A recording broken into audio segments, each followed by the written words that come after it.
పుట్టుమచ్చలు రాస్తారు తెలుసా మీకు? ఎందుకు?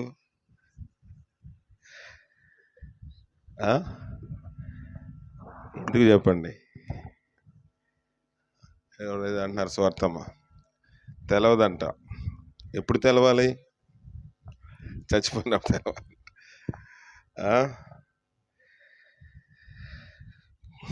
పుట్టుమచ్చలు బట్టి వ్యక్తిని మనము గుర్తిస్తాం.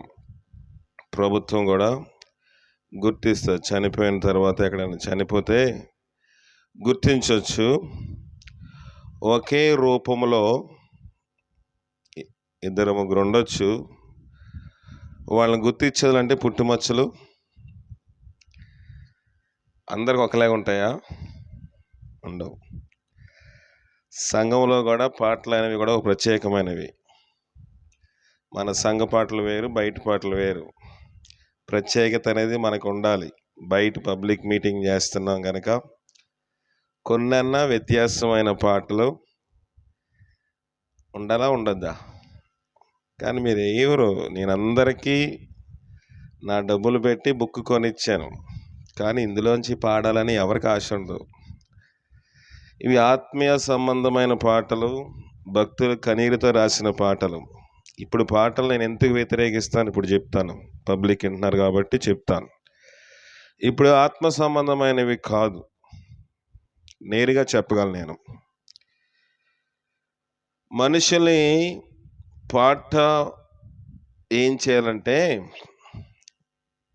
హృదయాన్ని మార్చగలగాలి. హృదయంతో మాట్లాడేదే పాట. ఆత్మ సంబంధమైన పాటలతో ఒకరినొకరు హెచ్చరించుకోమని దేవుని వాక్యము సెలవిస్తూ ఉంది. పూర్తిగా వ్యతిరేకించటం లేదు, కానీ ఆ పాటలు భక్తులు ఎంతో కన్నీరు చేత, ఇప్పుడున్న పాటలు ఖచ్చితంగా సినిమాటిక్, అంటే ఎక్కడో ఒకక్కడ సినిమా పాటకు దగ్గర కలుస్తుంది. మీరు గమనించండి. ఈ మధ్యలో రోస్టింగ్ ఛానల్స్లో వస్తూనే ఉన్నాయి చాలా పాటలు.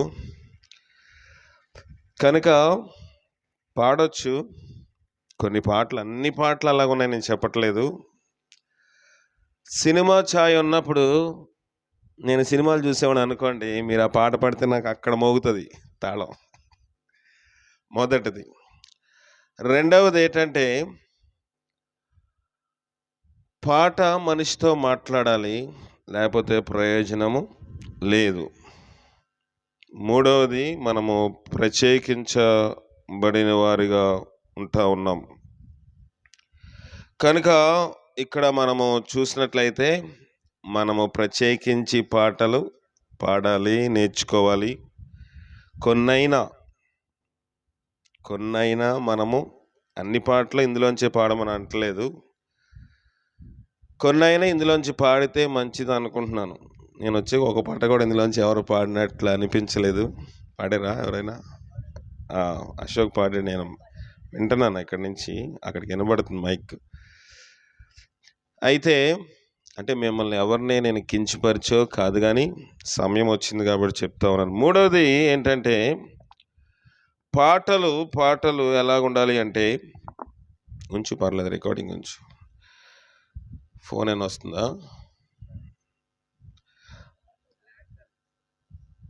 పర్లేదు ఏం కాదు. నేను నలిపే కదా, నల్లగా కనపడతాను. నేను ఎక్కడ డిస్టర్బ్ అయ్యాను. పాటలు. మూడవది ఏంటంటే సందర్భ సహితమైన పాటలు కూడా పాడాలి. ఇప్పుడు ఈవేళ పరదేశులు మా ప్రియులు పాడితే సరిపోతుందా?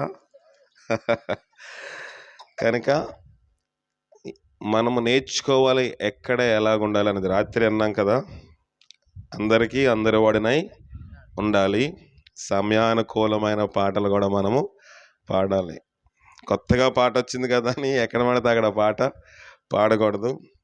కొంతమంది పాడారు సమయానుకూలమైన పాటలు, కానీ మీకు ఆసక్తి ఉంది, దీంట్లోంచి కొన్నైనా పాడితే బాగుంటుంది. కొంతైనా వ్యత్యాసము ఉండాలి అని నా ఉద్దేశం. ఎందుకు వ్యత్యాసమును గమనిస్తున్నామంటే పుట్టుమచ్చలే కారణం. అందరికీ 5 ఏళ్ళు ఉంటాయి, అందరికీ 2 కాళ్ళే ఉంటాయి, అందరికీ 2 చేతులు ఉంటాయి, కానీ పుట్టుమచ్చలు అనేది వ్యత్యాసమును బయలుపరుస్తుంది. కనుక పాటల పుస్తకము కూడా ఒక సంఘమును సూచిస్తూ ఉంటుంది. కొన్ని సంఘాలకు పాటల పుస్తకాలు లేవు, ఏదో ఒక పాట పాడుతూ ఉంటారు. మన సంఘానికి ప్రత్యేకించి పాటల పుస్తకము ముద్రించారు. దీని పేరు ఇంతకుముందు ఉజ్జీవ కీర్తనల నుండి తర్వాత కొన్ని పాటలు దీంట్లో క్రోడీకరించడం వల్ల ఆరాధన గీతాలుగా దాని పేరు మార్చారు. కనుక ఒక్కొక్క సంఘానికి ఒక్కొక్క రకమైన పాటల పుస్తకాలు ఉంటాయి. మెయిన్గా ఒక పాటల పుస్తకమును పాడేది లూథరన్ మిషను, బ్యాప్టిస్ట్ వాళ్ళు, తర్వాత సిఎస్ఐ వాళ్ళు ఆంధ్ర క్రైస్తవ కీర్తనలో నుంచి పాడతారు. బ్రదరిన్ అంటే తెలుసా? ఉన్నాయి ఇక్కడ సంఘం, బ్రదరిన్ సంఘం ఉందా? బ్రదరిన్ అసెంబ్లీ వాళ్ళు చిన్న గీత మందావళి అనే పుస్తకంలోంచి పాడతారు.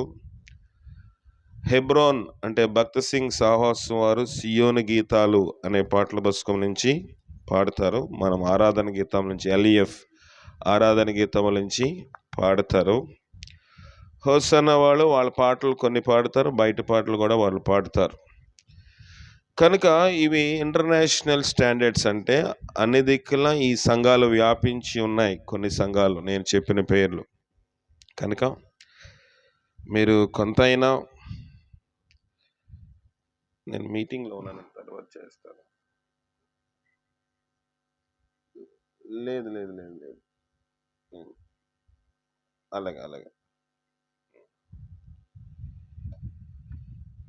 కనుక ఈ విషయమై మనము గమనిక కలిగి ఉండాలి.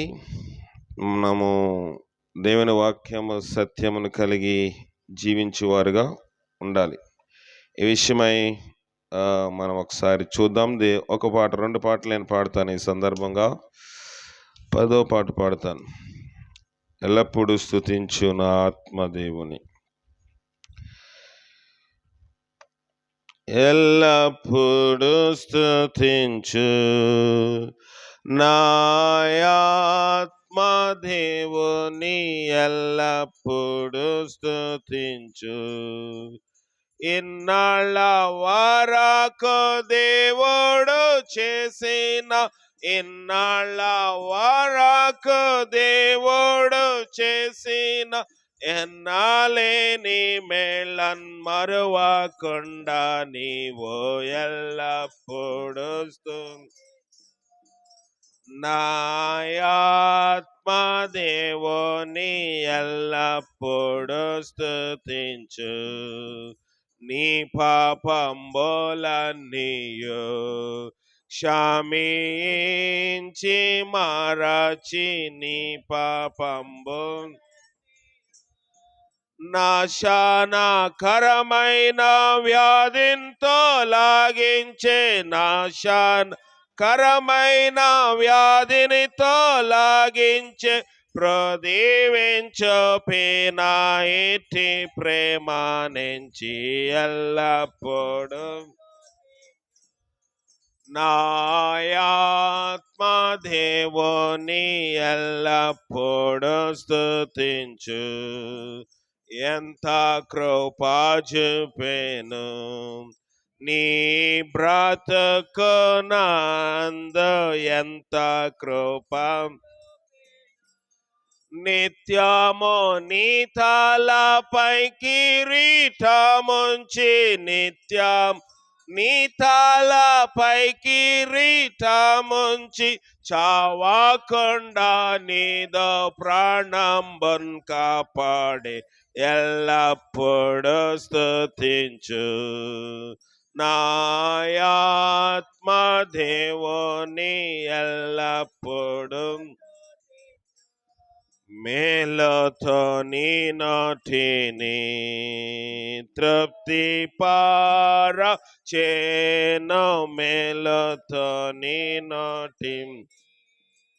పక్షిరాజు వలె నీదు యవ్వనమున్, పక్షిరాజు వలె నీదు యవ్వనమున్ క్రొత్తదాగుచుండునట్లుగా చేసేను ఎల్లప్పుడూ స్తుతించు. నా ఆత్మ దేవుని ఎల్లప్పుడూ భూమికి ఆకాశము ఎంత దూరమున్నదో భూమికి ఆకాశము ఆయన యందు భయభక్తులున్నట్టి ఆయన యందు భయభక్తులున్నట్టి వారి ఏడానంత కృపణాధికంబు ఎల్లప్పుడూ స్తుతించు.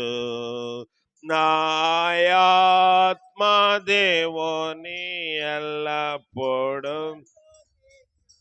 మన్నింపు మహిమయు మన దేవుడిచ్చును మన్నింపు.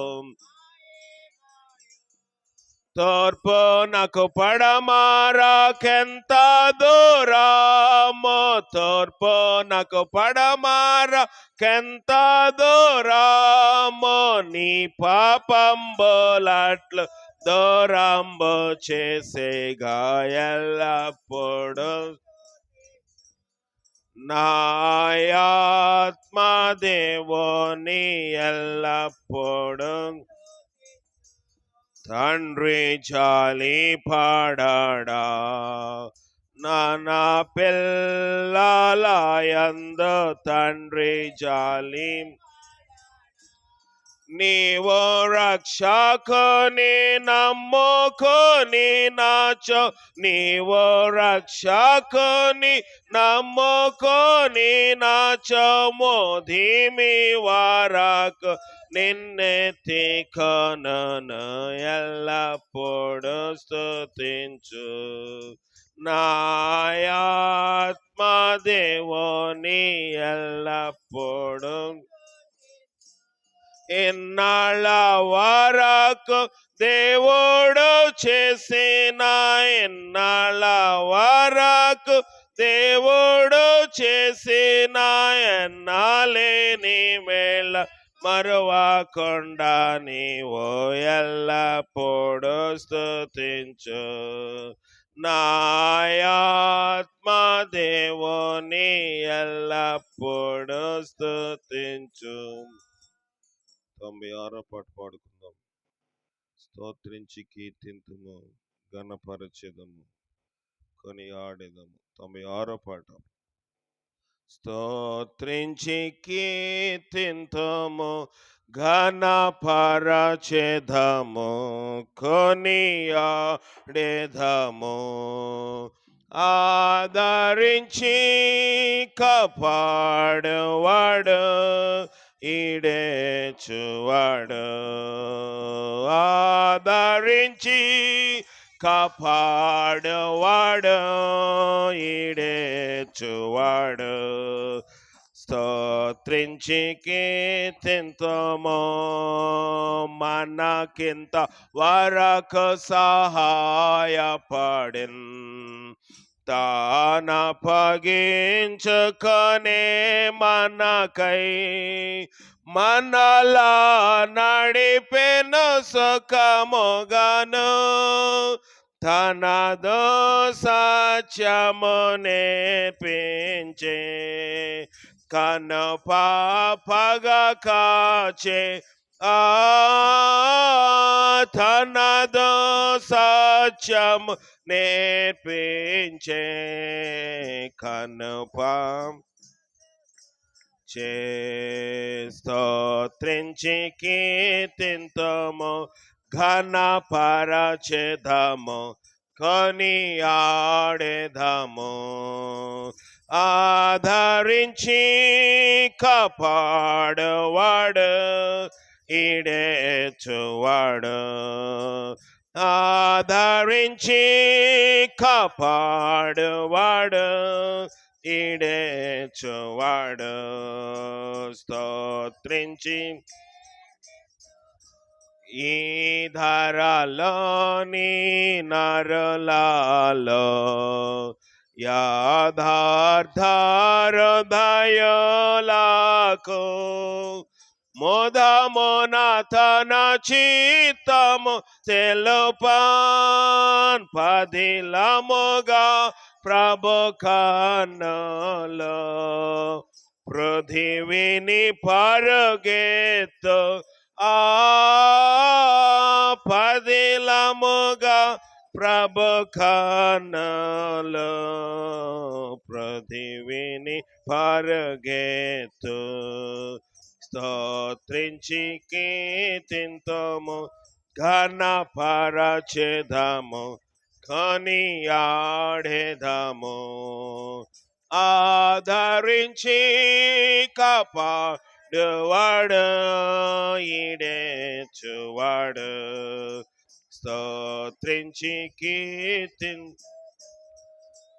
అన్ని సమయములలో కన్నులతో బోధించును నన్ను మార్చెను తప్పినాన్ పన్నుగ హృదయమునాదరించే అన్నా గురు యేసు ఆ పన్నుగ హృదయం నాధరించే అన్నా గురు యేసు స్తోత్రించి ఘనపరచెదము కొనియాడెదము ఆదరించి కాపాడువాడు ఈడేచువాడు ఆదరించి కాపాడువాడు ఈడేచువాడు స్తోత్రించి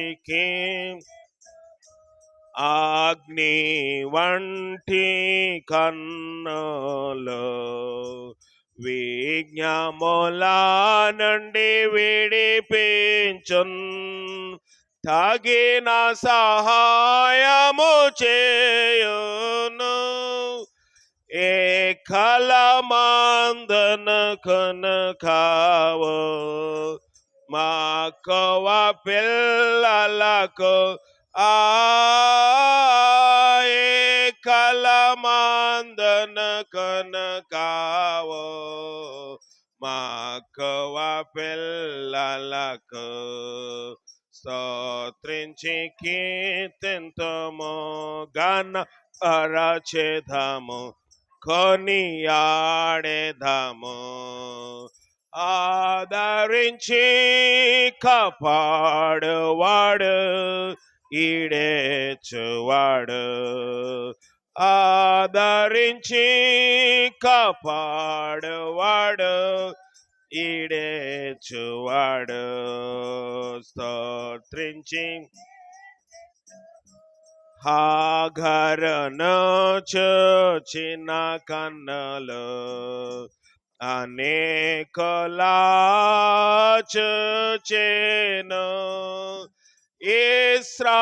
ఇశ్రాయేలును కనికరించే ఎజ్రాకు సహాయపడే నిద్రించవు నెప్పుడు ఎజ్రాకు సహాయపడే నిద్రించవు నెప్పుడు స్తోత్రించి కీర్తింతుము ఘనపరచెదము కొనియాడెదము ఆదరించి కాపాడువాడు ఈడేచువాడు ఆదరించి కాపాడువాడు ఈడేచువాడు స్తోత్రించి నీతిమంతులా చూచే దాది బోలి కాచేను జ్యోతుల వాలే నుండును అతి బలమీచన అవసరత శిథిని విడవాడు అతి బలమీచన అవసరత శిథిని విడవాడు స్తోత్రించి కీర్తింతుము ఘనపరం కొనియాడెదము ఆదరించి కాపాడువాడు ఈడేచువాడు ఆదరించి కాపాడువాడు ఈడేచువాడు స్తోత్రించి ఏడు కన్నలు గలవాడు నేడు నాడు కాపాడున్ ఎడతెగని చెడుగల పాపన్ రేడలనే పరచువాడు పాడడి హల్లెలూయా రేడల నేర్పరచువాడు పాడడి హల్లెలూయా స్తోత్రించి ఘనపరచెదము కొనియాడెదము ఆదరించి కాపాడువాడు ఈడేచువాడు ఆదరించి కాపాడువాడు ఈడేచువాడు స్తోత్రించి కీర్తింతుము. ప్రార్థన చేసుకుందాం. మహాకనిక్రమును జాలి కలిగిన దయగలిగిన మహోన్నతుడు అయిన మా ప్రియ పరలోకపు తండ్రి, నీ ఘనమైన పాదాలు కొందనాలు. కొంచెం దీన్ని సౌండ్ పెంచి నీ సహాయం మాకు దయచిన పాయింట్. నీ కార్యం మా పట్ల మీరు జరిగించండి. మాతో మీరు మాట్లాడుము. నేను మాట్లాడితే ప్రయోజనం లేదు. నేను కేవలము ఒక రాయిబారిని మాత్రమే. నీవు చెప్పిన మాటలు అందించేవాడిగా ఉండాలి, కానీ నా సొంత మాటలు అందిస్తే అది ఒక సర్కస్ వల్ల అయిపోతుంది ప్రభువా. ఇతరులను ఆహ్లాదపరిచేదిగా, ఇతరులకు వినోదము కలిగించేదిగా ఈ వాక్యం ఉంటే ప్రయోజనము లేదు. నీ మాట మనుషులతో మాట్లాడాలి. ఇది రాజకీయ వేదిక కాదు, రాజకీయ సభ కాదు. నీ దివ్యమైన మాటలు వినబడుచుండగా ఎంతమంది అయితే దేవా వాక్యం వింటున్నారో, దేవా తండ్రి, ఈ యొక్క ధ్వని ఎంత దూరం అయితే వ్యాపిస్తూ ఉందో, ఎవరి చెవిలో పడుతుందో వారికి కూడా కావలసిన నీ యొక్క దివ్యమైన మాటలు, నీ దివ్యమైన వాక్యాలు అందింపచేసి బలపరచము. నేను వట్టివాడను ఒప్పుకొనుచున్నాను. నాలో నీతి లేదు, నాలో పరిశుద్ధత లేదు, నాలో యథార్థత లేదు. నేను పాపుల ప్రధానుడను, పరిశుద్ధుల అల్పుడను ప్రభువా. నన్ను మీరు జ్ఞాపకం చేసుకుని దర్శించండి. నీ కనికరముల ఆత్మచేత నన్ను మమ్మల్ని నింపండి. నీ దయా దాక్షిణ్యముల చేత మేము బ్రతకాలి కనుక నీ దయను పొందే ప్రతి ఒక్క దేవా తండ్రి జీవి ఈ లోకంలో జీవిస్తున్నదని గ్రహింపు ప్రతి ఒక్కరికి దయచేయండి. నీ దయ లేనిదే దేవా తండ్రి మేము బ్రతకలేము కదా. నీ దయ వల్ల మేము బ్రతుకుచున్నామని గ్రహం మాకు దయచేసి భద్రపరిచి మీరే మహిమ ఘనత పొందమని ఈ రాత్రికాల సమయంలో వాతావరణం మాకు అనుకూలపరచుము. సౌండ్ సిస్టమ్ని మాకు అనుకూలపరచుము. రికార్డింగ్ మాకు అనుకూలపరచుము. దేవా తండ్రి, ఇంకా దేవా తండ్రి ఈ యొక్క చుట్టుపక్కల కీటకములు, దోమల వల్ల మాకు ఎలాంటి అంతరాయము లేకుండా మరొక ధ్యానమంతా నీ మీద నిలుపుటకు ప్రతిదీ మాకు అనుకూలంగా చేసి బలపరచుమని మా ప్రభును రక్షకుడైన క్రీస్తు అడిగి వేడుకొనుచున్నాం పరమ తండ్రి. ఆమెన్. ప్రభువైన యేసుక్రీస్తు నామములో మీ అందరికీ నా హృదయపూర్వక వందనాలు. కూటమి ఏర్పాటు చేసిన సహోదరులు సందీప్ గారికి, సహోదరి శారవర్ధిని గారికి, కుమారుడు హానోక్కి ప్రత్యేకమైన వందనములు తెలియజేస్తా ఉన్నాను. కుమారుడికి రెండవ సంవత్సరము ముగించి మూడవ సంవత్సరము. మరి దేవుని దయను బట్టి బిడ్డ పుట్టిన తర్వాత కూడా స్తుతి కూటము ఇదే ప్రదేశములో ఏర్పాటు చేసి ఉన్నాం, ఇదే ప్రాంగణంలో. కనుక మన యొక్క బహిరంగ వేదికలన్నీ ఇక్కడే ఉంటున్నాయి దాదాపుగా. అవునా?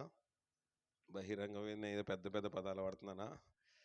మనం బయట పెట్టుకున్న ప్రార్థనలు ఇక్కడే పెడుతున్నాం. మన యొక్క బలిపీఠం స్టేజ్ ఇక్కడే ఉంటుంది. కనుక ఈ యొక్క కూటము మొదటిగా స్తుతి కూటం పెట్టినప్పుడు ఇక్కడే పెట్టాము. మరి చాలామంది వచ్చారు. అది మధ్యాహ్న కాల సమయమందు. వారిలో కొంతమంది కూడా లేరు. వారు చేరవలసిన గమ్యస్థానం కూడా చేరిపోయి ఉన్నారు. ఈ సంవత్సరం ఎవరు వెళ్ళిపోతామని చూస్తున్నారా? టైం అయిపోతే నేనే వెళ్ళిపోతానేమో, మీరు భయపడద్దు కదా. ఎవరి టైం ఎప్పుడు అయిపోతుందో తెలియదు. నేను అక్కడికి వెళ్ళాం కదా, వెంకన్నపాలెము. ఒకటి జన్మదినము, ఒకటి మరణ దినము. ఒక్క నిమిషం, నేను మీటింగ్లో ఉన్నాను.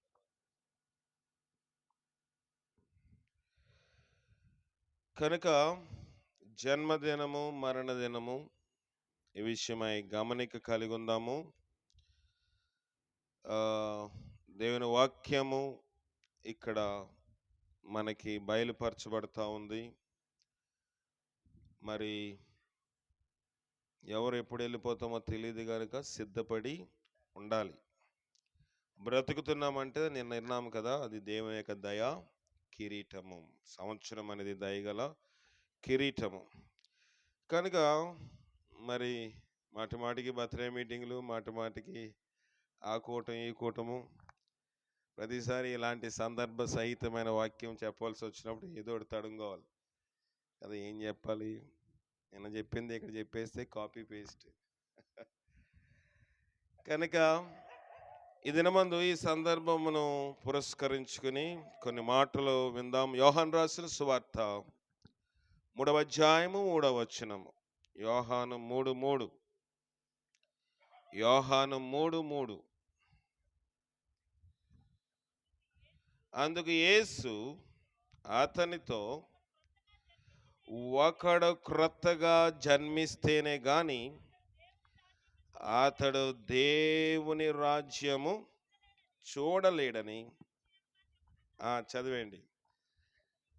అందుకు నికోదేము, మునసలివాడైన మనుష్యుడు ఎలాగూ జన్మింపగలడు? రెండవ మారు తల్లి గర్భమందు ప్రవేశించి జన్మింపగలడా అని ఆయనను అడుగగా, యేసు ఇట్లనెను, ఒకడు నీటి మూలముగాను ఆత్మ మూలముగాను జన్మిస్తేనే గాని దేవుని రాజ్యములో ప్రవేశింపలేడని మీతో నిశ్చయముగా చెప్పుచున్నాను. శరీర మూలముగా జన్మించినది శరీరమును, ఆత్మ మూలముగా జన్మించినది ఆత్మయునై ఉన్నది. మీరు క్రొత్తగా జన్మింపవలనని నేను మీతో చెప్పినందుకు ఆశ్చర్యపడవద్దు. గాలి తనకిష్టమైన చోటుకు విసురును, మీరు దాని శబ్దమును విందిరే గాని అది ఎక్కడి నుండి వచ్చినో ఎక్కడికి పోవునో నీకు తెలియదు. ఆత్మ మూలముగా జన్మించిన ప్రతివాడును అలాగే ఉన్నాడు అనెను. ఈ సందర్భంలో యోహాన్ రాసిన సువార్త 3వ అధ్యాయము 3వ వచనం నుంచి మనం చూస్తున్నామా? ఇందులో మనము గమనించినట్లయితే జననం గురించి ఎన్నిసార్లు ఉంది అందులో కౌంట్ చేస్తారా? 3వ వచనంలో ఒకటి ఉంది, జన్మిస్తేనే కాని అన్నాడా. 4వ వచనం 2 సార్లు ఉంది, జన్మింపగలడా. 5వ వచనంలో జన్మించితేనే గాని. 6వ వచనంలో జన్మించినది. ఎన్నయ్యి అక్కడికి? అది కూడా నేను లెక్క పెట్టాలా? 6 సార్లు అయ్యాయండి అక్కడికి.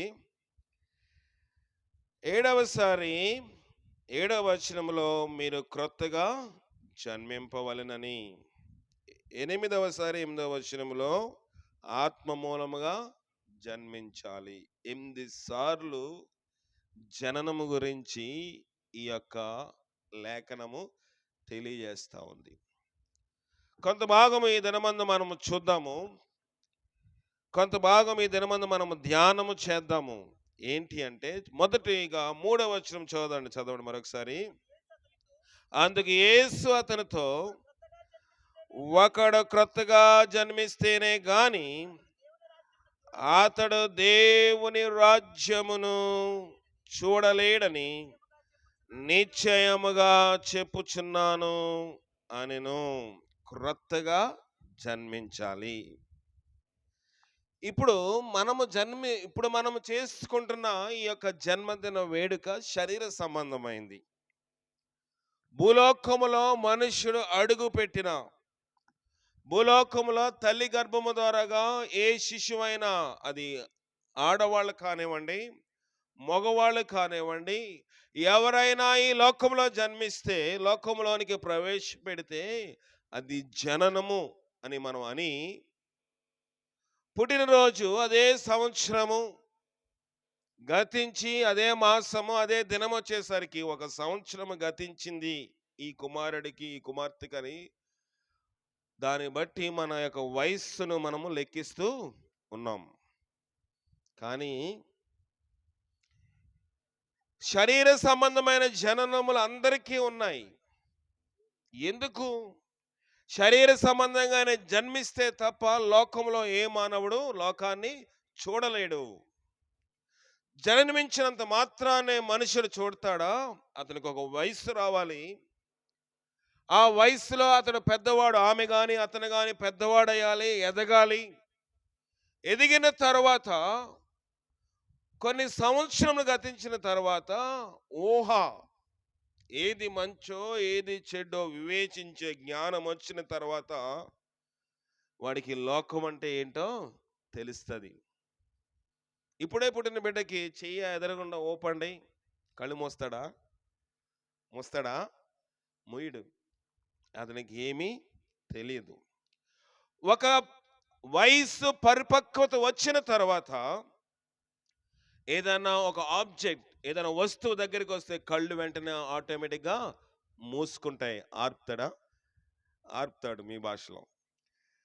మూసుకుంటాయి, లేకపోతే ఆర్పుతాడు. ఎందుకంటే అతనికి తెలుస్తుంది ఏంటంటే, ఒక అపాయము అతని కంటి దగ్గరికి వచ్చింది. మనము బాబు ఇది వస్తుంది, కన్నురెప్పలారా ముయ్యండి అని చెప్తామా? ఇక్కడ ఒక పాము వెళ్తుంది అనుకోండి, చూస్తే ఎదరికి వెళ్ళిపోతానా? నా కాళ్ళు ఆటోమేటిక్గా 2 అడుగులు వెనక్కి వచ్చేస్తాయి. నేను చెప్తున్నాను దానికి. నేనేంటంటే వివేచన జ్ఞానము నా చిన్న మెదడి పనిచేస్తుంది గనుక పామును సర్పమును చూసినప్పుడు 2 అడుగులు వెనక్కి వేస్తున్నాను. అంటే వయసు పరిపక్వత వచ్చినప్పుడు లోకములో ఏది మంచో ఏది చెడ్డో తెలుసుకుంటున్నాం. మంచిది.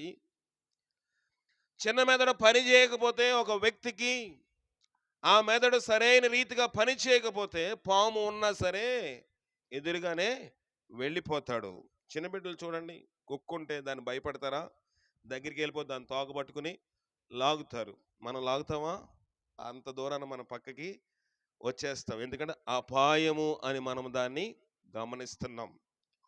జననములోని శరీర సంబంధమైన జననములోని పరిపక్వత, మంచి చెడ్డ తెలుసుకుంటే, లోకంలో ఏది అపాయము, ఏది మరణము, ఏది మంచో చెడ్డో తెలుసుకుని మన శరీరము దానికి తగ్గట్టుగా అడుగులు వేస్తా ఉంది. ఇప్పుడు ఆత్మ సంబంధంగా కూడా జన్మించి ఆత్మ సంబంధంగా మనం పుడితే, ఆత్మ సంబంధంగా మనం జన్మించాలంటే నికోదేము విషయమై మనతో దేవుడి లేఖన భాగం రాయిస్తూ అంటున్నాడు. అందుకు యేసు అతనితోటి ఒకడు క్రొత్తగా జన్మిస్తేనే కానీ అతడు దేవుని రాజ్యము చూడలేడని మీతో నిశ్చయముగా చెప్పుచున్నాను అనెను. ఒకడు దేవుని రాజ్యము చేరాలి అంటే క్రొత్తగా జన్మించాలి. ఎలాగా? వాళ్ళకి అర్థమైందా? మనకులాగా వాళ్ళకి అర్థం కాలేదు.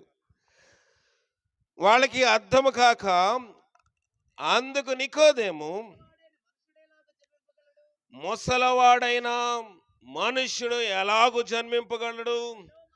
రెండవ మారు తల్లి గర్భమందు ప్రవేశించి జన్మింపగలడా అని ఆయనను అడగగా, యేసు ఇట్లా నేను ముసలివాడైనాడు, తల్లి గర్భంలోనికి ఎలాగూ వెళ్ళగలడా? పోనీ వెళ్ళిన తల్లి మోయగలదా? భుజం మీద పెట్టుకోవడమే కష్టం. చిన్నపిల్లలు కాబట్టి ఎత్తుకుంటున్నాము. నన్ను ఎత్తుకోగలరా మీరు ఎవరైనా? చెప్పండి. మీరే కాదు, నాకు జన్మనిచ్చిన నా తల్లి కూడా నన్ను ఈ వయసులో ఈ బరువును ఆమె భరించలేదు, ఎత్తుకోలేదు. కనినది ఆమె, జన్మనిచ్చింది ఆమె, పుట్టింది పెరిగింది ఆమె ఒడిలోని, ఆమె యొక్క ఇదిలోనే పెరిగేను. కానీ ఒక వయసు భూమిలోని పరిపక్వతగా వచ్చిన తర్వాత, వయసు పెరిగిన తర్వాత మన జ్ఞానం పెరుగుతుంది, మన శరీర ఆకృతి కూడా పెరుగుతుంది. కనుక తల్లి కూడా ఆ వ్యక్తిని మోయలేదు. నికోదేముకు వచ్చిన డౌట్ అదే. ప్రభువా, ఒకడు ఎలాగో తల్లి గర్భంలోకి వెళ్ళగలడు? ముసలివాడైనడు ఎలాగెళ్తాడు? దానికి ఏమైనా పద్ధతి ఉందా? ఇప్పుడంటే ఆపరేషన్ ఉంది, ఏదోటి కోసి పెట్టేసి అనుకోవచ్చు. కానీ ఆ రోజుల్లో ఆపరేషన్స్ లేవు. ఉన్నాయా? లేవు. మంత్రసానులు వచ్చి స్త్రీకి గర్భమును లోనుంచి పిండమును వాళ్ళు ప్రసూతి చేస్తూ ఉండేవారు. కానీ ఆ రోజుల్లో టెక్నాలజీ ఎలాగెళ్తారు ప్రభు అంటే, ప్రభు అన్నాడు, వెళ్ళే పద్ధతి వేరే బాబు. భగవంతుడు కాదు. భగవంతుడు అంటే ఏంటి చెప్పండి? భగవంతుడు అంటే దేవుడా? చెప్పండి. భగవంతుడు అంటే తెలీదా? మీరు భగవంతుని ఆరాధిస్తున్నారా, దేవుడిని ఆరాధిస్తున్నారా? నేను భగవంతుని ఆరాధిస్తున్నాను. భగవంతుడు అంటే స్త్రీ భగము నుంచి వచ్చినవాడు భగవంతుడు. దేవుడు స్త్రీ భగములో నుంచి రాలేడు. మనం యేసయ్యని ఆరాధిస్తున్నాం కనుక భగవంతుని ఆరాధిస్తున్నాము. భగవంతుడు ద్వారాగా తండ్రిని మనము వేడుకుంటున్నాం. భగవంతుడు అంటే అది. భగవం అంటే చాలా మంది తెలియదు. భగవంతుడా అనేస్తారు. స్త్రీ భగము నుంచి పుట్టిన ఏ మనుష్యుడైనా వాడు భగవంతుడే. ఇవన్నీ చెప్పాలంటే టైం సరిపోదు, నాకు ముందుకు వెళ్తాను. కనుక నేను భగవంతుడి ద్వారాగా దేవుణ్ణి నేను వేడుకుంటున్నాను. ఎవరిని? యెహోవా దేవునిని ఆరాధిస్తున్నాను. ఎవరి ద్వారాగా? కుమారుడైన యేసుక్రీస్తు అనే భగవంతుడి ద్వారాగా తండ్రి అయిన దేవుని నేను ఆరాధిస్తా ఉన్నాను. స్త్రీ భగము నుంచి వచ్చిన వాడు దేవుడు కాదు, భగవంతుడు.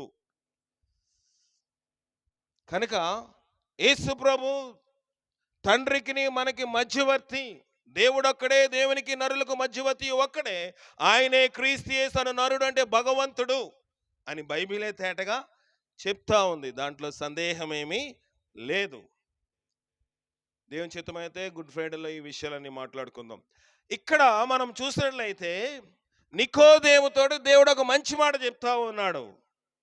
తల్లి గర్భంలో వెళ్ళే పద్ధతి కాదయా, దాని పద్ధతి వేరు. ఎలాగ ప్రభు అంటే, యేసు ఇట్లా నేను 5వ వచనము, ఒకడు నీటి మూలముగాను ఆత్మ మూలముగాను జన్మిస్తేనే గాని దేవుని రాజ్యములో ప్రవేశింపలేడని నిశ్చయముగా చెప్పుచున్నాను. తల్లి గర్భములోకి వెళ్తే జననము కాదంట. అది లోకములో యాత్ర చేయడానికి వచ్చి వెళ్ళిపోవడమే. ఇప్పుడు మనందరూ వచ్చాము, ఇది జననం అనుకుంటున్నామా అనుకోవట్లేదా? అనుకోవట్లేదు చెప్పండి. అనుకుంటున్నాము. కానీ బైబిల్ అంటుంది నరుని జీవితం భూమి మీద యాత్ర వంటిది, యుద్ధము వంటిది. కనుక ఈ జననం గురించి ప్రభు ఏం చెప్పటం లేదు. ఏదైనా ఊరు వెళ్ళాము, ఏదైనా గ్రామం వెళ్ళాము, పిక్నిక్ వెళ్ళారో లేకపోతే బజార్కి వెళ్ళారో, బజార్లో ఉండిపోతామా? తిరిగి ఎవరి గృహానికి వాళ్ళు ఏ టైం అయినా ఎన్ని రోజులైనా వెనక్కి వస్తారు. లోకంలో మనందరం వచ్చాము. మనతో పాటుగా లోకంలో ఈ దినమందు జన్మదినము జరుపుకుంటున్న అనోకు కూడా వచ్చాడు. కానీ అతనికి నూతన జన్మ అవసరము, మనకు కూడా నూతన జన్మ అవసరము. ఆ నూతన జన్మ ఏంటంటే నీటి మూలముగాను ఆత్మ మూలముగాను జన్మిస్తేనే గాని దేవుని రాజ్యంలో ప్రవేశింపలేడని మీతో నిశ్చయముగా చెప్పుచున్నాను. ఇప్పుడు మనము సందర్భం చూసాం. సందర్భం లోతులోనికి వెళ్తే నీటి మూలముగాను మొదట ఆత్మ మొదట నీరు అన్నాడు. నీటి మూలము అంటే నీటి మూలముగా ఎలా జన్మిస్తామంటే నీటిలోంచి పుడతాడా, మేమేమైనా చేపలాళ్ళమా అని మీరు అనొచ్చు. నీటి మూలం అంటే బాప్తిస్మం. ఆత్మ మూలం అంటే అందరూ అనుకుంటున్నారు బాప్తిస్మము క్రైస్తవత్వము బాప్తిస్మం మీద ఆధారపడింది అనుకుంటున్నారు. ఆధారపడినట్లుగా ఉంది. బాప్తిస్మం అనేది ఒక పునాది. కనబడుతుందా పునాది? కనిపించదు. లోపల ఎంత లోతుగా ఉంది, పునాది ఎన్ని అడుగులు వేశారు, బోరేనంటారు, ఆ గోతులు ఏమంటారు, పిల్లర్స్ వేయడానికి తీసే గోతులు ఏమంటారు, మీరు తీయించే కదా పిల్లర్స్కి, ఆగార్లు ఎంత లోతుగా వేశారు, దాన్ని ఎంత లోతుగేసి ఎంత కాంక్రీట్ వేశారు ఎవరైనా చూస్తారా? ఆ ఇంటి ఓనర్కి కూడా తెలీదు. కానీ అది పునాది మాత్రమే. నీటి అనేది ఒక పునాది. నువ్వు బాప్తిస్మము తీసుకున్నావు, మంచిదే.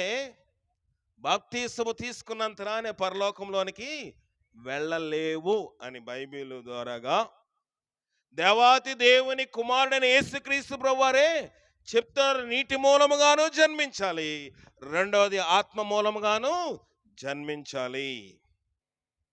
నీటి మూలంగా జన్మించడం ఈజీయే.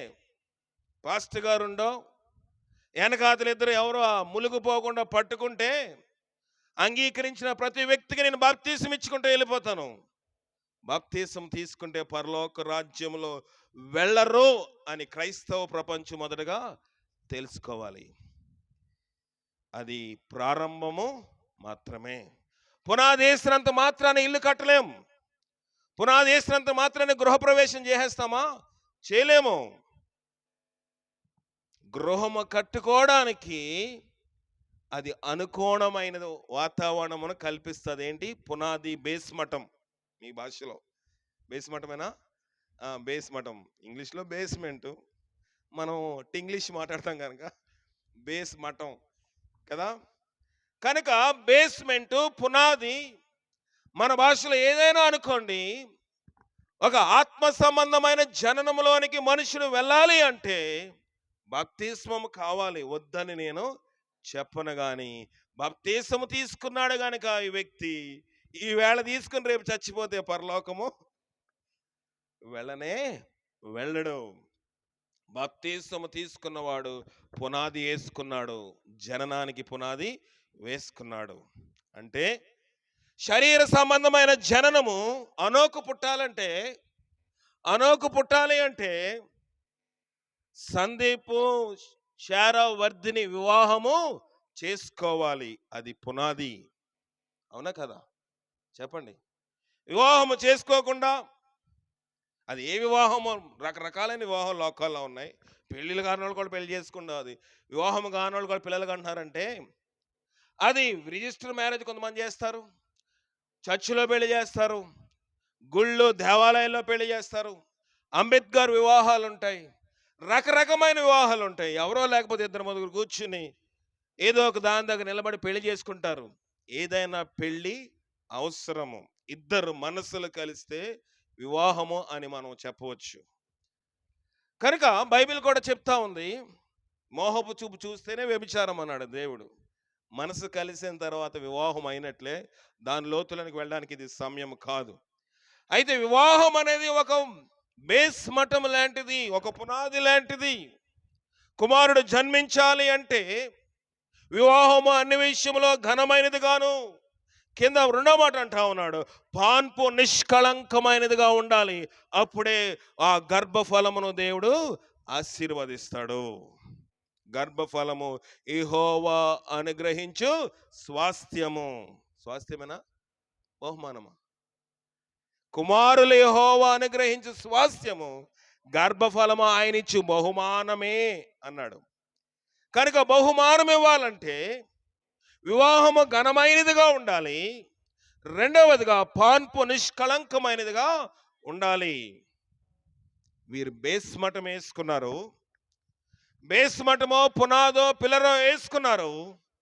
గృహ నిర్మాణంలోని ఒక ఇల్లాలు, ఒక ఇంటి యజమానుడికి బిడ్డలు పుడితేనే గాని, ఆ ఇంట్లో కుమారుడో పుడితేనే గాని వివాహ వ్యవస్థకి అర్థము లేదు. ఉంటుందా? ఎందుకండి పెళ్లి పెద్దగా చేశారు, 10 రకాల ఐటమ్స్ పెట్టారు, కానీ ఏం ప్రయోజనము? లైటింగ్ పెట్టారు, డెకరేషన్ పెట్టారు, అందరూ వచ్చారు, బాగా తినుబండారాలు బాగా పెట్టారు, కానీ ఏమి లేదు, ఫలభరితమైన జీవితం లేదు. పిల్లలు లేరు కనుక గొడ్డడు గొడ్రాలు అని వారికి పేరు పెడతారు. కనుక శరీర సంబంధంగా ఒక జననము, ఇద్దరు భార్యాభర్తలు కలయిక వల్ల వచ్చిన పుట్టికను జననము అని మన ప్రపంచం చెప్తా ఉంటే, దేవుని వాక్యము ఆత్మ సంబంధంగా అదే విషయమును క్రోడీకరించి మాట్లాడుతుంది. ఏంటంటే పునాది వేసుకోవాలి, రెండవదిగా ఆత్మ సంబంధంగా జన్మించాలి. ఆత్మ సంబంధంగా జన్మించడం ఏంటంటే ఫలములు కావాలి. క్రైస్తవుడు అన్నవాడు ఫలములు లేనివాడు క్రైస్తవుడు కాదు. నీకు ఫలములు లేవు, ఎంతకాలం చూసినా నీ జీవితం అంతే, నీ బ్రతుకంతే.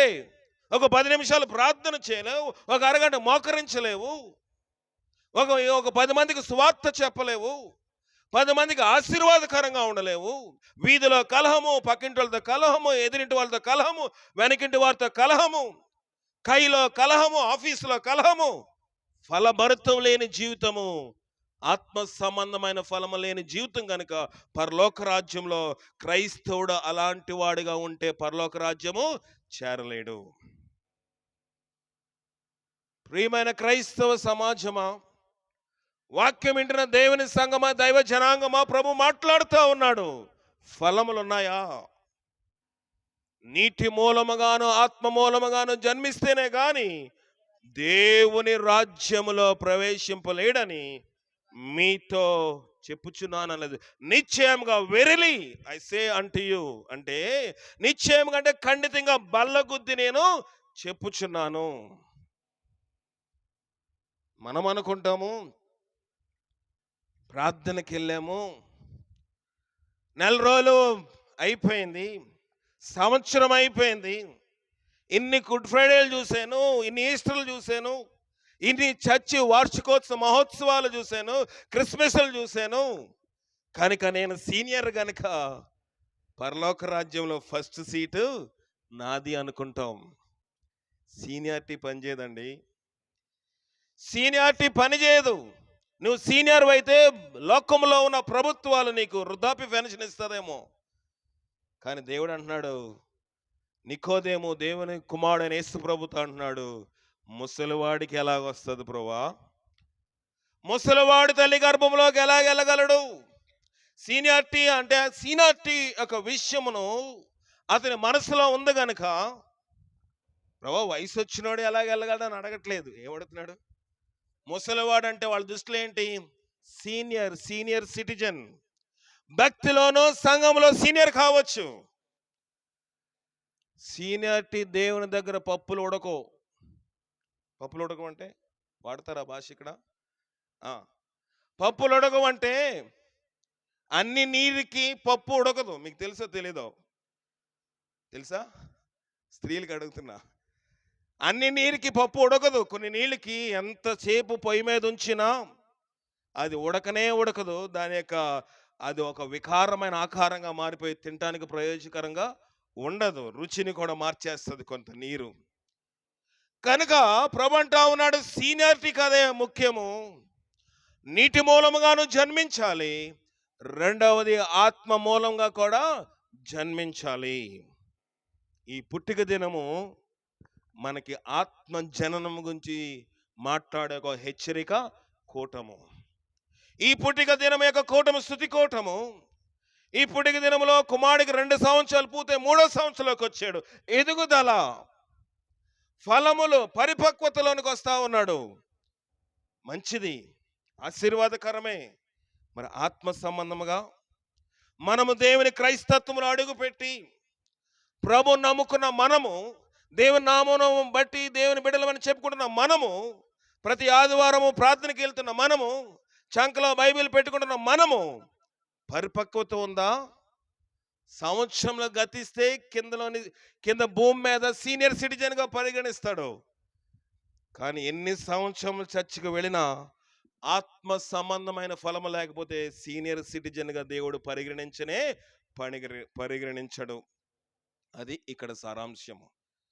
లోకములోని కుమారుడు అనోకు ముందు అంగన్వాడికి వెళ్ళొచ్చు, తర్వాత nursery, lower Kinder gardens, upper Kinder gardens, LKG, UKG, తర్వాత ఫస్ట్ స్టాండర్డ్, 10వ తరగతి, ఇంటర్మీడియట్, ఈడియట్ అయిపోయిన తర్వాత ఎక్కడికి? డిగ్రీ, గ్రాడ్యుయేషన్, పోస్ట్ గ్రాడ్యుయేషన్ చదువుల్లో వెళ్ళిపోతూ ఉంటే ఫలములు ఉన్నాయని అంటున్నది లోకము. నిజమే, మంచిది. లోక విద్య కావాలి. లోకంలోనే మనం బ్రతకడం కోసము, సంపాదించడం కోసము, చదువు ద్వారాగా అయినా, పని ద్వారాగా అయినా, వ్యాపారం ద్వారాగా అయినా, ఎట్టగట్ట మనం ఏం చేయాలి? సంపాదన కోసము ఏదో ఒక వృత్తిని మనం ఎంచుకుని తీరాలి. అది పరిపక్వతలోనికి తీసుకుని వెళ్తా ఉంది, మనిషికి ఎదుగుదలకు కారణముగా చూపిస్తా ఉంది. పెళ్ళైపోయిందండి కానీ భార్యను పోషించుకోలేడండి అంటే పరిపక్వత అది కాదు. అలాంటి ఎందుకయ్యా పెళ్లి చేసుకున్నాడో అంటామా? అలాంటి వాడికి ఎందుకండి పెళ్ళి? భార్యను పోషించలేనోడు, పిల్లలకు భోజనం పెట్టలేనోడు పెళ్ళి అవసరమా అని అడుగుతాం. ప్రభు కూడా అదే అంటున్నాడు. నువ్వు బాప్తీసం తీసుకున్నావు, ఎందుకు నువ్వు గోడ కట్టలేవు? ఆత్మ సంబంధమైన గోడ కట్టలేవు, కిటికీలు పెట్టలేవు, గుమ్మాలు పెట్టలేవు, అటాచ్డ్ బాత్రూమ్ లేదు, అటాచ్డ్ కిచెన్ లేదు, ఎవరైనా వస్తే ఎదురు కూర్చోడానికి అందులో సోఫా సెట్లు లేవు, పైన మిద్ది అసలే లేదు. ఎందుకయ్యా నీ బాప్తీసం అని అడుగుతున్నాడు దేవుడు. నువ్వు పుట్టేవనే పేరు మాత్రం నీకుంది కానీ, బ్రతుకుతున్నావనే పేరు మాత్రం నీకుంది కానీ నువ్వు మృతుడివే అని బైబిల్ తేటగా మాట్లాడుతూ ఉంది. ఈ జననము, ఈ పుట్టిక దినము ఆత్మ సంబంధమైన పోలికను సూచిస్తూ ఉంది. కనుక నికోదేముతో ప్రభు అంటున్నాడు 6వ వచనము, శరీర మూలంగా జన్మించినది శరీరమును, ఆత్మ మూలంగా జన్మించినది ఆత్మనై ఉన్నది. కనుక శరీర మూలంగా అంటే వాళ్ళిద్దరు వివాహ జీవితంలో బిడ్డ కుమారుడు అనుగ్రహించాడు, శరీర మూలంగా కుమారుడు పుట్టాడు. కొన్ని సంవత్సరంలో ఆ బిడ్డకి వయసులో పరిపక్వత జ్ఞానం వచ్చిన తర్వాత కుమారుడు ఆత్మ మూలంగా కూడా పుట్టాలి అని అంటున్నాడు. అక్కడ 6వ వచనం మళ్ళీ ఒకసారి చదవండి. శరీర మూలముగా జన్మించినది శరీరమును, ఆత్మ మూలంగా జన్మించినది ఆత్మయునై ఉన్నది. శరీరం జన్మించడానికి శరీర కలయిక అవసరము. ఆత్మ మూలంగా జన్మించాలంటే ఆత్మ సంబంధమైన ఫలములు అవసరము. కనుక ఆత్మ ఫలములు ఏమనగా చదవండి. గలతీయులకు రాసిన పత్రిక, గలతీయులకు రాసిన పత్రిక 5వ అధ్యాయము 22వ వచనం చదవండి. అయితే ఆత్మ ఫలము ఏమనగా ప్రేమ, సంతోషము, సమాధానము, దీర్ఘశాంతము, దయాళత్వము, మంచితనము, విశ్వాసము, సాత్వికము, ఆశానిగ్రహము. ఇట్టి వాటికి విరోధమైన నియమము ఏదీ లేదు. అవన్నీ చెప్పడానికి టైం లేదు. మొదటిది ప్రభు అన్నాడు ప్రేమ. ప్రేమేనా? ప్రేమ. ప్రేమ అంటే ఒక హార్ట్ సింబల్ వేసేసి ఐ లవ్ యూ అంటే ప్రేమ కాదు. దిల్ అంటే ప్రేమ కాదు. దిల్ సినిమాలు రావచ్చు, సీరియల్ రావచ్చు, లేకపోతే గోళ్ళ మీద అట్ల దగ్గర పేర్లు రావచ్చు. అది కాదు ప్రేమ అంటే. ప్రేమ దీర్ఘకాలము సహిస్తుంది. సహనం లేకపోతే ప్రేమ లేనట్టే. అర్థమైందా కదా? మొన్న పెళ్ళికి వెళ్తే పాస్టర్గా చెప్తా ఉన్నారు పెళ్లి ప్రసంగంలో. పెళ్ళైన కొత్తలో అంట భర్త అంటాడంట, బండి ఎక్కించుకున్నప్పుడు పడిపోతావు, నడుం గట్టిగా పట్టుకోమంటాడంట. ఏమంటాడు?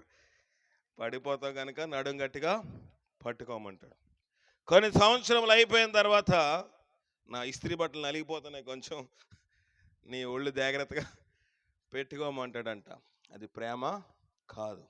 భార్యాభర్తల ప్రేమ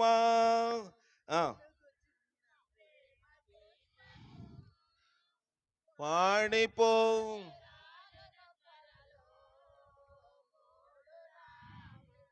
మోడ్లాగా అయిపోద్దంట భార్యాభర్తల ప్రేమ. అదే దేవుడుంటే గృహంలో, ప్రతి గృహంలో ఏదో ఒక విషయంలో కుటుంబం అన్న తర్వాత ఒక అండర్స్టాండింగ్లోకి రావాలి కనుక కొంత హెచ్చుతగ్గులు వస్తూ ఉంటాయి. కానీ ప్రేమ సహిస్తూ దీర్ఘకాలము సహిస్తూ ఉంటుంది. ప్రేమ ఉందా? ఎవరిని ప్రేమిస్తాం మనం? చెప్పండి. మనకి ఎవరైనా సహాయం చేస్తే వాళ్ళని బాగా ప్రేమిస్తామా? ప్రేమిస్తాం, పెద్దపీట వేస్తాం. మనం బాగా ద్వేషించారనుకోండి, ఆడు ఎప్పుడు చచ్చిపోతాడని ఆడు ముందు చచ్చే పోవాలి, అసలు ఉండకూడదు కదా. దేవుడు అంటాడు, నా పోలిక చెప్పిన నా స్వరూపమందు నరులు నేను కలుగజేశాను. చచ్చిపోవాలనే మనసాక్షి మనకి రాకూడదు. చిన్నదానికే మనము వ్యసన పడుతూ ఉంటాం, చిన్నదానికే ప్రాణం విసిగిపోతూ ఉంటాము. నేను కూడా కొన్నిసార్లు విసిగిపోతూ ఉంటాను, కోపం వస్తుంది. ప్రభు సంధికి వెళ్ళినప్పుడు దేవుడు చెప్తాడు, ఏదయ్యా నీ భక్తి, నీ ఫలములేయి, నీ ఫలభరితమైన జీవితం ఏది? ఏదో ఆర్భాటంగా అందరి ముందు నిలబడి కేకలేసి వాక్యం చెప్పినంత నానే భక్తి కాదు, నువ్వు సేవకుడు కాదు. నీ ప్రేమ ఎలా ఉండాలంటే దీర్ఘకాలము సహించే సహనము నీలో ఉండాలి. ప్రియమైన దేవుని సంగమా, ఆత్మ మూలంగా జన్మించడం అంటే అది. భూలోకంలో పుట్టిన ప్రతి మనుష్యుడు పరిపక్వతలోకి వచ్చిందని ఎప్పుడు తెలుసుకున్నామంటే, వాడు పిలిచినప్పుడు పలకాలి, కొన్ని సంవత్సరాలు అయిన తర్వాత పాకుతున్నవాడు నడవాలి, వినిన తర్వాత మనం ఏదైనా అడిగిన తర్వాత మన మాటకు జవాబు అతని నోటి ద్వారా మనము వినాలి. ఏదైనా ఎక్కడైనా కొట్టినప్పుడు ఆ దెబ్బ తగిలి దానికి ప్రతిస్పందించాలి, చూడగలగాలి. పంచేంద్రములు అన్నీ సక్రంగా పనిచేస్తే వీడు సక్రమైన వాడు. లేకపోతే ఏమంటాము? దివ్యాంగుడు అంటారు. దివ్యాంగుడు అంటే భాష మార్చారు. ఇదివరకు వికలాంగులు అనేవారు, ఇప్పుడు దివ్యాంగులు. ఆ భాష కొంచెము నొచ్చేటట్లుగా ఉంది కనుక వికలాంగులు పదము తీసేసి దివ్యాంగులు అని రాస్తా ఉన్నారు. వారికి కొంత రాయితీ, వారికి కొంత పెన్షను, ఇవన్నీ ప్రభుత్వం ఎందుకు ఇస్తుందంటే పరిపక్వత లేదు కాబట్టి. లోకంలో వారు కూడా జీవనం సాగించాలి. వారిని మనం చంపేయలేము కనుక, కళ్ళు లేవు కనుక, కళ్ళు లేని కబోదులు కనుక వాళ్ళని చేసేయలేము కనుక, వారికి అవయవములన్నీ సరిగా పనిచేయటం లేదు గనక ప్రభుత్వము కొంత ఉపశమనం వారికి కలిగిస్తూ ఉంది. బ్రతుకు గెంటడానికి కొంత తోడ్పాటు అంతే. కానీ ఆత్మ సంబంధంగా నీవు నేను అందరము కూడా దివ్యాంగ పరిస్థితుల్లో వికలాంగులుగానే ఉన్నాం. పరిపక్వత లేకపోతే మనం కూడా వికలాంగులు లెక్కే. అయ్యా నేను బాగానే ఉన్నానండి, బాగా నడవగలనండి, పరిగెట్టామంటే ఇక్కడి నుంచి గూడూరు పరిగెట్టేస్తానండి అని మనం అనుకోవచ్చు. అది శరీర సంబంధమైన పరిపక్వత. ఆత్మ సంబంధంగా నీలో నాలో పరిపక్వత ఉంటే ఫలములు మనలోంచి రావడం మొదలు పెడతా ఉంటాయి. మనము కూడా వికలాంగుల్లాగా దివ్యాంగుల్లాగా ఉంటున్నాం ఆత్మ సంబంధంగా గనుక నిన్ను నన్ను పోషించడానికి ఈ కూటాలు, నిన్ను నన్ను బలపరచడానికి ఆదివారపు ఆరాధనలు, నిన్ను నన్ను మేలుకొల్పడానికి ఉజ్జీవ కూటాలు, నిన్ను నన్ను మేలుకొల్పడానికి బహిరంగ సభలు పనిలేక కాదు పెట్టేది. మనం అనుకోవచ్చు ఈ కూటం అవసరమా, ఒకసారి బాప్తీసం తీసుకున్న పరలోకం వెళ్ళిపోతే ఈ కూటాలు ఏర్పాట్లన్నీ అవసరమా? అవసరత లేదు. నరుని జీవితం భూమి మీద యుద్ధం వంటిది గనుక నిత్యము ఆత్మ సంబంధంగా ఏదో ఒక విషయంలో మనుషులు బలహీనపడుతూనే ఉంటున్నారు కనుక ప్రభు వారిని పరిపక్వతలోనికి తీసుకురావడానికి ఈ కూటముల ద్వారాగా, ఈ సభల ద్వారాగా, ఆదరణ కూడిక కానివ్వండి, ఉజ్జీవ కూటములు కానివ్వండి, గృహ కూడికలు కానివ్వండి, బర్త్డే మీటింగులు కానివ్వండి, ఏ రకమైన కూటములు అయినా దేవుడు పోషకము నిమిత్తం ఆత్మ సంబంధంగా నన్ను పోషించడానికి వాక్యమనే ఉదక స్నానము చేత మనల్ని ఏం చేస్తున్నాడు? బ్రతికింప చేస్తున్నాడు. ఇప్పుడు వాక్యం మనకిచ్చాడు, పాటలు మనకిచ్చాడు, ప్రార్థన మనకిచ్చాడు, ఇవన్నీ ఇచ్చిన దేవుడు ఇప్పుడు గవర్నమెంట్ పెన్షన్ ఇచ్చేస్తే వికలాంగులు బ్రతికేస్తారా? తీసుకున్న పెన్షన్ వాళ్ళు ఏం చేయాలి? సద్వినియోగం చేసుకోవాలి, అంతే కదా? చెప్పండి, సద్వినియోగం చేసుకోవాలా? వాళ్ళకు 3000 పెన్షన్ ఇచ్చారనుకోండి, దాన్ని ఉపయోగించకుండా నాకు పెన్షన్ వచ్చింది కనుక నేను బ్రతికేస్తానంటే 3 రోజుకి పళ్ళీలు ఇచ్చి కూర్చుంటాడు, అంతేనా? అలాగే ఆత్మ సంబంధంగా నేను చర్చికి వెళ్తున్నానండి, పాస్టర్ గారు మంచి వాక్యం చెప్పాడండి, బాగా చెప్పాడండి, ఫలానా ఆవిడ వస్తే బాగుండండి, ఆవిడ కోసమే చెప్పాడండి, లేరా అలాంటి వాళ్ళు? అంటారా? ఉంటారు. నీ అద్దం కనపడదు, అద్దంలో నీ ముఖం కనపడదు, నువ్వు వచ్చి కూర్చుంటావు, పక్కోళ్ళ ముఖం కనపడుతుంది అద్దంలో. నీ అద్దంలో తేడా, నువ్వు చూసే విధానంలో తేడా నాకు తెలియదు, కానీ వాక్య విధానంలో నడుస్తున్న మన అందరమే వాక్యం అనేది పోషకం నిమిత్తమే దేవునికి ఇస్తున్న ఆహారం అయితే దాన్ని సద్వినియోగం చేసుకోకపోతే బ్రతుకు జట్కా బండిలోని మనుషులు ఎలా గెట్టనవ్వలేరో ఆత్మ సంబంధమైన ఈ ఆత్మీయ ప్రయాణంలో మనము కూడా పరలోక గమ్యము చేరలేము. ఇది వాస్తవ సత్యం. వాక్యం అనేది ఒక ఉపశమనం ఇవ్వడానికి మనం దివ్యాంగులుగానే ఉండిపోయాము. ఎందుకంటే నీతిమంతుడు లేడు, ఒక్కడును లేడు, అందరూ పాపము చేసి దేవుడు అనుగ్రహించి మహిమను పొందలేకపోతున్నారు. మహిమ ప్రభావం వానికి కిరీటంగా ఇస్తే ఆ కిరీటం పోగొట్టుకున్నాం గనక వాక్యము చేత మనం బ్రతికించాలని దేవుడు మనకి కోటాలు ఏర్పాటు చేస్తా ఉన్నాడు. పనిలేక కాదు, ఆర్భాటం కోసం కాదు, మనం అనుకుంటున్నాం పుట్టినరోజు కోసం ఏర్పాటు చేస్తామని. ఉద్దేశ్యం అదైనప్పటికీ దేవుని యొక్క రహస్య ఉద్దేశం ఏంటంటే ఆత్మ సంబంధంగా నిన్ను నన్ను పోషించాలని. కనుక నేను ముగింపులోనికి వచ్చేస్తా ఉన్నాను. కనుక ఆత్మ సంబంధముగా జన్మించినది ఆత్మయ్య ఉన్నది. మీరు 7వ వచనము, క్రొత్తగా జన్మింపవల్లని మేమితో చెప్పినందుకు ఆశ్చర్యపడవద్దు.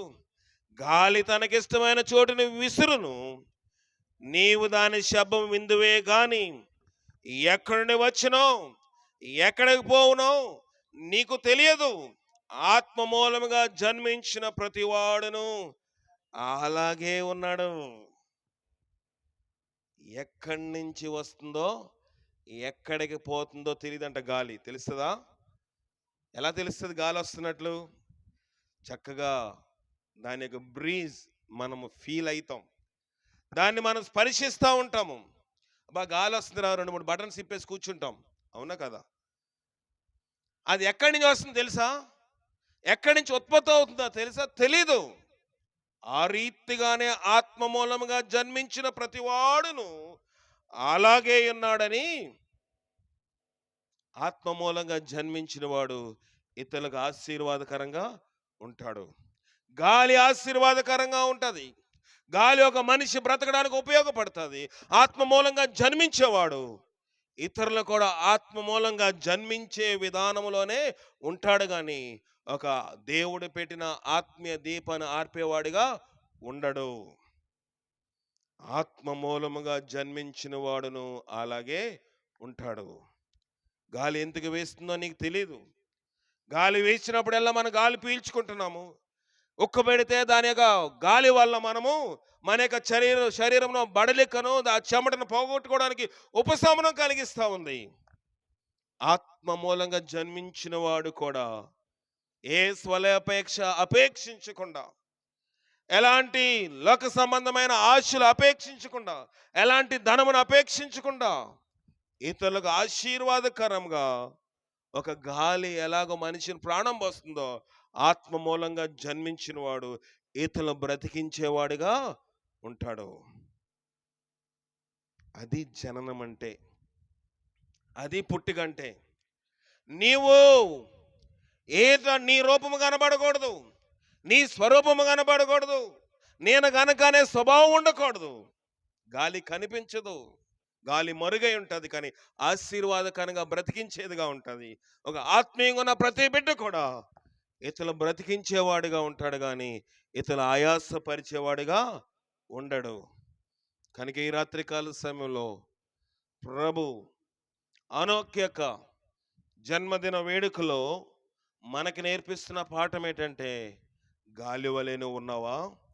గాలి బ్రతికిస్తుంది. గాలి లేకపోతే మనం జీవించలేము. ఒక క్రైస్తవుడు ఆత్మ మూలంగా జన్మించితేనే ఇతరులకు బ్రతికించేవాడుగా ఉంటాడు కానీ ఆత్మ మూలంగా జన్మించకపోతే అతనికి ఆశీర్వాదకరంగా ఉండలేడు, ఇతరులకు కూడా ఆశీర్వాదకరంగా ఉండలేడు.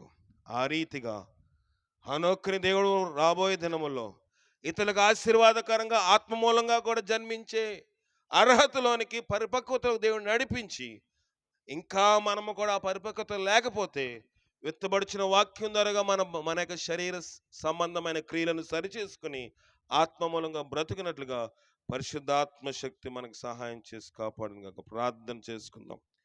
చేయండి, 2 నిమిషాలు ప్రార్థన చేయండి.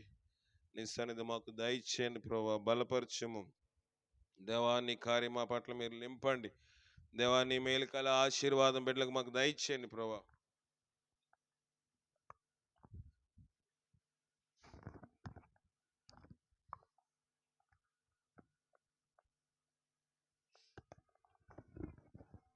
జీవం గల దేవాన్ని ఘనమైన పాదాలకు వేలాది వందనాలు, స్తుతులు, స్తోత్రాలు నా ప్రభువా. ఈ రాత్రికాల సమయంలో దైవ సేవకుల ద్వారా మాతో మీరు మాట్లాడి ఉన్నారు. ఒకడు నీటి మూలముగాను ఆత్మ మూలముగాను జన్మించాలి. ఏ విధముగా నీటి మూలముగా జన్మించాలో, ఆత్మ మూలముగా ఏ విధంగా మేము జన్మించాలో నా ప్రభువా. ఆత్మ మూలంగా జన్మిస్తేనే కానీ నా ప్రభువా అయా నీ యొక్క పరలోక రాజ్యంలో చేరలేవని నువ్వు సెలవిస్తా ఉన్నావు.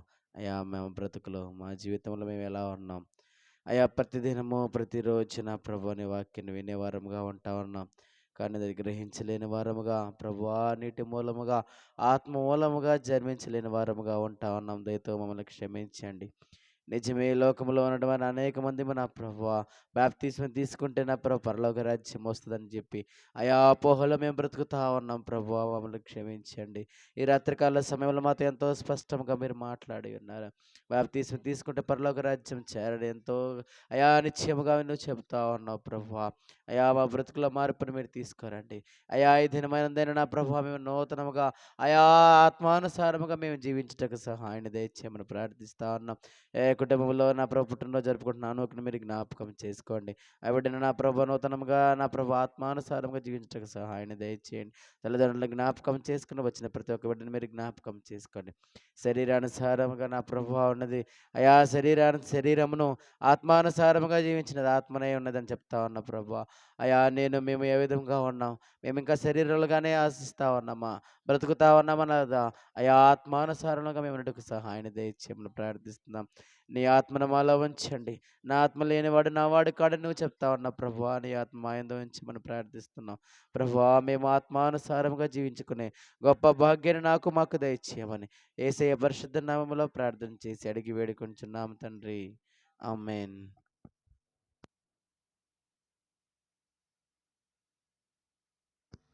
మన పరమ తండ్రి అయిన దేవుని యొక్క ప్రేమ, కుమారుని యేసుక్రీస్తు వారి యొక్క కృప, పరిశుద్ధాత్మికమైన సహవాసము, కూటమిలో ఏర్పాటు చేసిన కుటుంబమును, జన్మదిన వేడుకలు జరుపుకుంటున్న దేవా తండ్రి అనోక్కును ఆత్మ సంబంధముగాను ఆత్మ సంబంధమైన వారసత్వం ఎదిగే కుమారుడిగా చేసి వాక్యమైన మేము కూడా ఆ రీతిగా నడుచుకునే భాగ్యం అందరికీ దయచేసి నడిపించి కాపాడును గాక. ఆమేన్. అందరికీ వందనాలు. కేక్ కటింగ్ ఉంది, తదుపరి భోజనం కూడా ఏర్పాటు చేస్తున్నారు కనుక ఈ విషయాల్లో పాలు పొందవలసిందిగా ప్రభుపేట మనవి చేస్తా ఉన్నాను.